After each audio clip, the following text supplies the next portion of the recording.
Assalamualaikum warahmatullahi wabarakatuh. Saya Roni Ahmad Saroni, Kepala Dinas Sosial PMD P3 Kabupaten Tasikmalaya, yang mana di dinas kami ini ada 4 bidang, yaitu pertama bidang Linjamsos, yang mana di dalamnya yaitu kaitan dengan pelaksanaan tentang pelindungan jaminan sosial, dan termasuk juga di dalamnya ada hal penanganan korban bencana. Untuk bidang yang kedua yaitu bidang Rehabsos, yang mana di dalamnya ini utamanya dalam hal menangani para lansia yang di luar panti, bagaimana kita bisa menangani anak-anak terlantar yang di luar panti, termasuk kaum disabilitas. Di bidang inilah yang ditangani bagaimana bisa merehabilitasi daripada kaum disabilitas itu sendiri. Selanjutnya bidang yang ketiga yaitu bidang pemberdayaan perempuan dan perlindungan anak. Nah, ini tentunya ada masalah gender, masalah perlindungan anak, masalah pemberdayaan perempuan, ini dilakukan di bidang ini. Dan yang keempat yaitu bidang pemberdayaan masyarakat dan desa. Nah, ini menggarap bagaimana memberdayakan masyarakat melalui BUMDes, mulai LPM, atau mulai lembaga-lembaga yang ada di tingkat desa, sehingga masyarakat sudah bisa diberdayakan untuk mampu mandiri dan juga bisa swadaya dalam rangka pelaksanaan pembangunan. Ini termasuk dalam hal yang diolah atau dilakukan di bidang PMD.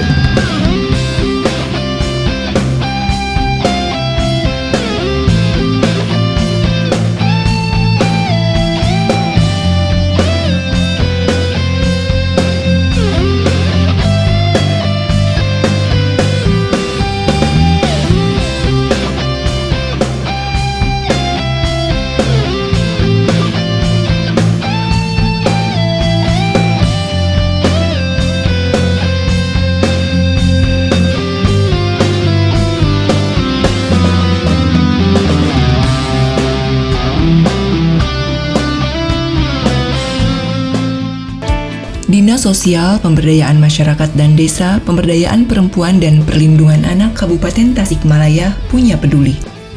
Bukan menyerahkan ikan, tapi memberikan pancing. Ikan sekali makan habis, tapi pancing bisa digunakan berkali-kali untuk mendapatkan ikan.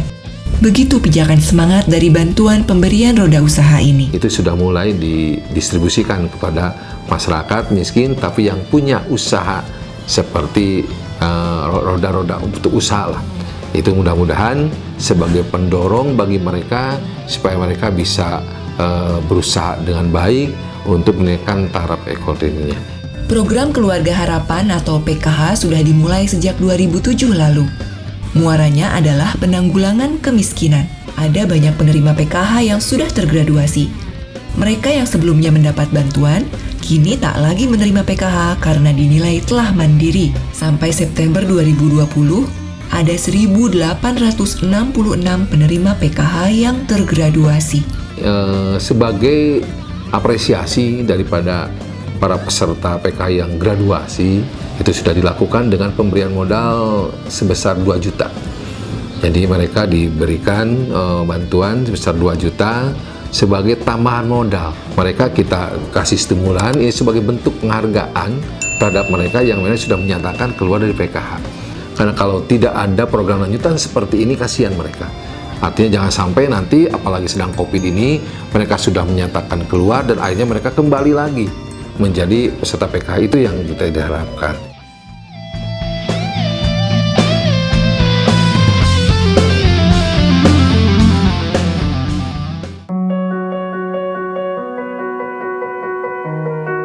Dinas Sosial Pemberdayaan Masyarakat dan Desa, Pemberdayaan Perempuan dan Perlindungan Anak Kabupaten Tasikmalaya terus bergerak. Kepala Dinas Sosial PMDP 3A Kabupaten Tasikmalaya, Roni Ahmad Sahroni mengatakan, bantuan ini diberikan sebagai bentuk kepedulian pemerintah kepada masyarakat. Ada banyak bantuan yang diberikan. Kepada kaum disabilitas misalnya, diberikan bantuan sebanyak 16 kursi roda, 5 tongkat jangka untuk alat bantu jalan, dan 3 tongkat bagi tunanetra. Sedangkan untuk para lansia diberikan bantuan berupa 1.000 paket sembako. Untuk gelandangan dan pengemis 50 paket sembako dan logistik, dan 250 paket sembako untuk anak-anak terlantar.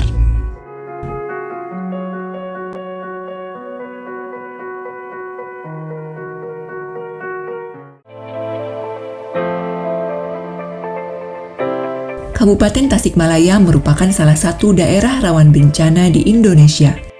Diperlukan kesiapsiagaan agar saat terjadi hal-hal yang tidak diinginkan, baik bencana alam atau non-alam, penanggulannya tidak serampangan. Satu di antaranya menyediakan buffer stock atau persediaan barang untuk membantu masyarakat terdampak bencana. Bantuan yang diberikan berupa sembako atau alat-alat yang dibutuhkan seperti tikar atau selimut. Hal itu dilakukan oleh Lembaga Mitra Dinas Sosial PMDP 3A, yaitu Taruna Siaga Bencana atau Tagana. Selalu hadir dan berperan aktif saat terjadi bencana. Kompak dan berperan aktif dalam membantu kejadian bencana, baik dalam hal evakuasi termasuk mendirikan dapur umum.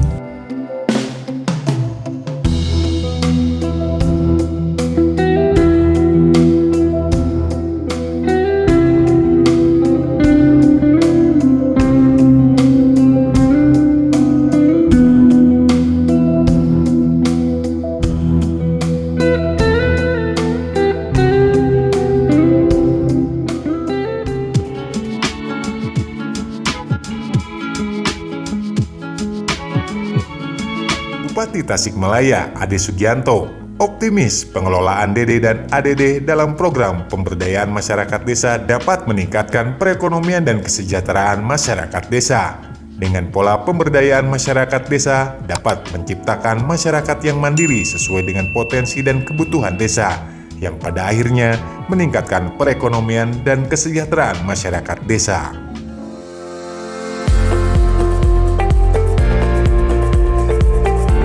Terbangunnya pasar sebanyak 24 kios kita koordinir, kita rawat di dalam pasar termasuk perawatan dalam kebersihan.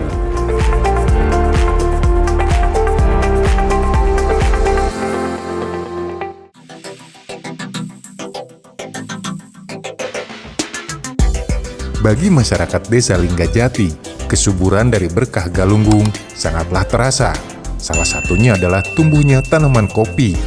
Masyarakat menyebutnya dengan kopi Kubang Koak, yang berarti kopi ini berasal dari daerah Kubang Koak. Melalui Dinas Sosial, bidang pemberdayaan masyarakat dan desa, kopi ini ditargetkan menjadi ikon Galunggung. Selain dijadikan ikon, kopi ini juga sebagai salah satu peningkatan ekonomi para petani di daerah ini.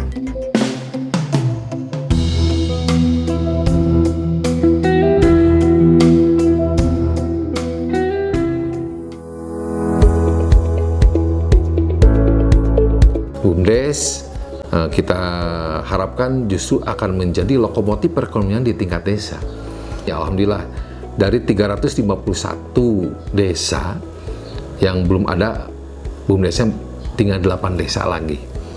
Tinggal 8 desa lagi yang belum membentuk BUMDes. Mudah-mudahan ke depan semuanya dapat membentuk BUMDes dengan harapan bukan hanya dibentuk saja, tapi mereka bisa benar-benar sebagai badan usaha milik desa yang bisa menggerakkan lokomotif perekonomian di tingkat desa. Roni menambahkan, di desa ada lembaga pemberdayaan desa yang keberadaannya harus dimaksimalkan untuk memberdayakan masyarakat.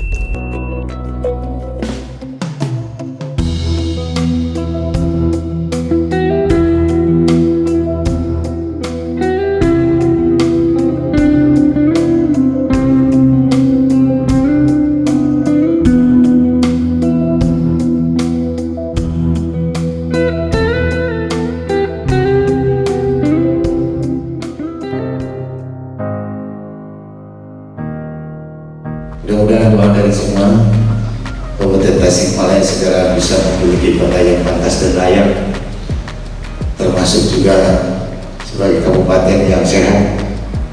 Karena kabupaten kami juga alhamdulillah kemarin kerja keras semua pihak, tokoh masyarakat, kami pun mendapat anugerah sebagai kabupaten layakan.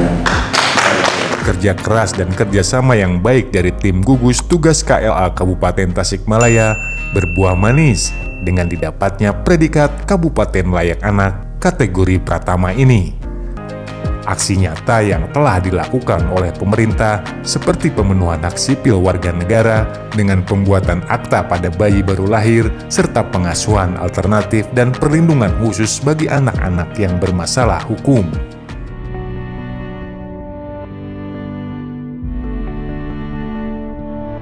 Forum Anak Kabupaten Tasikmalaya atau Fortasya mendapat bantuan laptop dan telepon seluler dari organisasi nirlaba Save the Children Indonesia.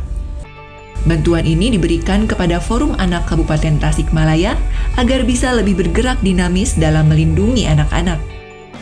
Harapannya semoga barang-barang ini bisa terus digunakan oleh anak-anak Forum Anak dan mendukung program mereka tentunya. Karena anak Forum Anak biasanya bisa membuat program yang bisa membantu lebih banyak anak gitu. Jadi ini bisa membantu kerja-kerja mereka sebagai pelopor dan pelapor. Anggota Forum Anak adalah mereka yang berusia anak atau di bawah 18 tahun. Pembentukan Forum Anak merupakan salah satu ikhtiar dalam melindungi anak-anak. Selain membentuk Forum Anak, upaya lain yang dilakukan Dinas Sosial, Pemberdayaan Masyarakat dan Desa, Pemberdayaan Perempuan dan Perlindungan Anak Kabupaten Tasikmalaya, diantaranya membentuk sekolah ramah anak dan desa layak anak.